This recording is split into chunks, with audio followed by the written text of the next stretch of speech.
This is my review of the Miller Manufacturing heated water, chicken water. When I got to the farm store, I had my choice of two waterers. Neither one, I was skeptical of. I went with this one because of it actually had metal right here, where the other one had plastic. Um, Now I'm sure all of you are thinking, well, okay, that's not any great way to fill the waterer. But I thought, oh, I give it a chance. And the reason that I went with this one is because it was rated below zero.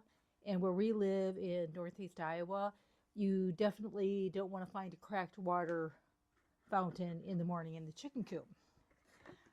If you flip it over, you'll see that there is a flap to open to fill it, but I never fill it that way. I just feel the more that I fiddle with it, that it will eventually break, and then I'll have nothing.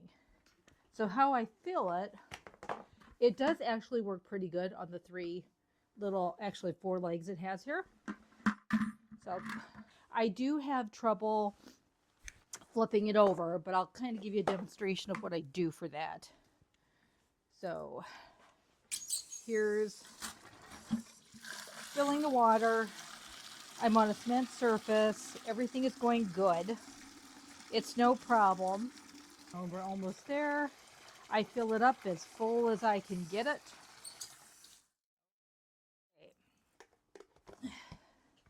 I put it on there and then I turn it all the way to the right. I carefully tip it over. And I mean carefully, you want to make sure that it's turned all the way to the right. And I turn it over and I still turn it right side up and everything is okay. The slider is under the left side of the red. We're going to change that when we actually put it back in the chicken coop. Now, I've had one morning, I don't know what I was doing. When I tipped it over, I must have not had it carefully locked in position, and it dumped out 4 times. It was not a good morning. But anyway, I'm going to take it out to the chicken coop and put it back into position. What I particularly like about this chicken waterer, chickens in the chicken coop are going to get the crud in here.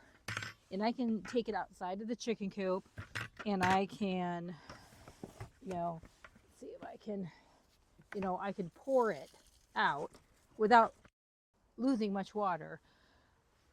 I actually carry it inside of the chicken coop, but for the sake of the video, I'll show it outside. To the right, and then you see the red latch is on the right then, and then it does release the water to the chickens. If you forget that, you'll come at the end of the day or when you next check it, only to find that there's no water in there. So you really have to be very cognizant of the settings for that.